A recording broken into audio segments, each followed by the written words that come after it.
Você está ouvindo o Reciclamec, o podcast que transforma conhecimento em consciência ambiental. O Reciclamec é um projeto de extensão da Universidade Presbiteriana Mackenzie. Nosso objetivo é transformar o que aprendemos em sala de aula em conhecimento acessível e útil para a sociedade. Olá, eu sou o William e no episódio de hoje nós vamos falar sobre um tema que, apesar de parecer distante, está diretamente ligado a tudo o que discutimos até agora: as políticas públicas e a legislação sobre o lixo eletrônico no Brasil. Esse episódio é sobre leis, responsabilidade e, principalmente, sobre como as decisões que vêm de cima impactam o nosso comportamento e o futuro do planeta. Antes de falar de leis, é importante entender o contexto. O Brasil é um dos países que mais produz lixo eletrônico do mundo, mais de 2 milhões de toneladas por ano. Mas, ao mesmo tempo, reciclamos menos de 3% de todo esse volume. Esse dado por si só já mostra um desequilíbrio enorme. E é justamente para enfrentar esse problema que surgiram as políticas públicas, voltadas para a gestão de resíduos sólidos. A principal delas é a Política Nacional de Resíduos Sólidos, criada em 2010 pela Lei nº 12305. Essa lei foi um marco. Pela primeira vez, o país estabeleceu diretrizes claras para o descarte e o reaproveitamento de resíduos, incluindo os eletrônicos. Ela define que fabricantes, distribuidores, comerciantes, consumidores e o poder público compartilham a responsabilidade pelo ciclo de vida dos produtos. Em outras palavras, ela diz que ninguém pode simplesmente se livrar do lixo eletrônico e achar que o problema acabou. Cada parte tem um papel e o sistema só funciona se todos fizerem a sua parte. A lei também introduziu o conceito que a gente falou no último episódio: a logística reversa. Ela exige que empresas criem meios de recolher e tratar corretamente produtos e embalagens pós-consumo. Ela exige que empresas criem meios de recolher e tratar corretamente produtos e embalagem pós-consumo. E a partir dela que surgiram programas como o Green Electron, o E-Lixo Zero e diversas iniciativas estaduais e municipais. E se você não está sabendo o que é o Green Electron ou e-lixo, eu recomendo que você pause esse podcast agora e volte no episódio 2. Assim que você escutar o nosso episódio 2, pega uma água, um lanchinho e volta para esse episódio. Combinado? Voltando a falar sobre iniciativas estaduais e municipais. O Conselho Nacional do Meio Ambiente, o CONAMA, também criou resoluções complementares, como a número 401, que trata do descarte de pilhas e baterias, e a número 452, que define regras para o manejo de equipamentos elétricos e eletrônicos. Essas medidas ajudam a criar uma estrutura legal para descarte correto, mas na prática o funcionamento ainda é limitado, principalmente pela falta de fiscalização e pela desigualdade regional.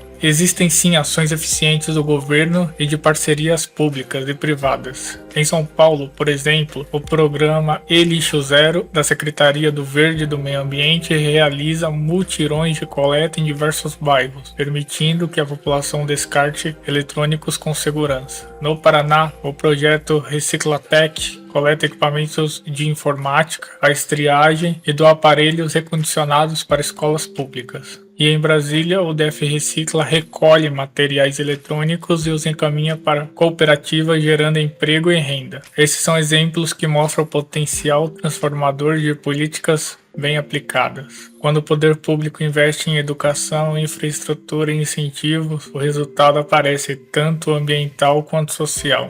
Mas outro lado dessa história também precisa ser contado. Apesar das leis, da estrutura e das boas iniciativas, o Brasil ainda enfrenta uma grande dificuldade: fazer essas regras realmente valerem. Muitas empresas ainda descartam equipamentos de forma incorreta. Outras não cumprem as metas de recolhimento e raramente são punidas por isso. Em vários municípios, simplesmente não há fiscalização. E sem ela, a lei vira um papel bonito, mas pouco eficaz. E quando a punição, ela costuma ser leve. As multas são pequenas, os processos se arrastam e quase nunca há consequências reais. Esse é o paradoxo. Temos uma das legislações ambientais mais completas da América Latina, mas na prática ela muitas vezes não se sustenta. Para entender melhor esse contraste, vale lembrar de outros tipos de crimes ambientais: desmatamento, poluição de rios, descarte irregular de resíduos. Todos eles têm punições previstas em leis, mas na maioria dos casos as penalidades são brandas ou demoram para acontecer. Enquanto isso, os danos ambientais continuam. E o lixo eletrônico é um ótimo exemplo disso. Ele cresce silenciosamente, se espalha espalha pelas cidades e contamina o solo e a água. Tudo de forma lenta, quase invisível, mas o impacto é real. Essa falta de consequência acaba desestimulando o cumprimento das regras. Se quem descumpre a lei não sofre penalidades reais e quem tenta fazer certo não recebe apoio, o sistema se torna frágil. E quando o sistema é frágil, o problema se multiplica. Por isso é tão importante atualizar as políticas públicas conforme o mundo muda. A tecnologia evolui rápido e o lixo eletrônico acompanha essa velocidade. Celulares, tablets, smartwatches, fones sem fios, todos eles têm ciclos de vida curtos e componentes cada vez mais complexos. A legislação precisa acompanhar esse ritmo, criando mecanismos modernos e eficientes. Não basta só proibir ou multar, é preciso criar incentivos, capacitação, educação e principalmente fiscalização. E existe uma lição importante aqui. As leis são fundamentais, mas elas não funcionam sozinhas. Sem participação da sociedade, sem o envolvimento das empresas e sem um Estado presente, nenhuma norma é capaz de resolver um problema ambiental. A boa notícia é que a mudança está começando. Nos últimos anos surgiram propostas para ampliar a economia circular e estimular a responsabilidade compartilhada. O governo federal, por exemplo, firmou acordos com o setor privado para ampliar o sistema de coleta e reciclagem. E algumas cidades estão implementando centros permanentes de recebimento de lixo eletrônico, algo que há pouco tempo parecia impossível. Essas ações mostram que é possível avançar, mas o desafio agora é manter o compromisso. Porque leis podem mudar o papel, mas só o engajamento muda a realidade. O lixo eletrônico é um problema global e o Brasil ainda está aprendendo a lidar com ele. Temos o conhecimento, temos as leis e temos os exemplos que funcionam. O que falta é transformar a intenção em ação. E isso começa pela cobrança, pela consciência e pela participação de todos nós. Se queremos um futuro sustentável, precisamos de políticas públicas que sejam vivas, que se atualizem junto com a sociedade e que façam a sustentabilidade deixar de ser um discurso para se tornar um hábito. Esse foi o terceiro episódio do Reciclamec. No próximo, vamos falar sobre tecnologias sustentáveis aplicadas à reciclagem de eletrônicos e como a inovação pode ser uma grande aliada na preservação do meio ambiente. Se você conhece algum projeto, lei ou iniciativa que mereça destaque, compartilhe com a gente. Deixe seu comentário, envie sugestões e ajude a espalhar essa ideia. Reciclamec, aprendendo, conectando e transformando.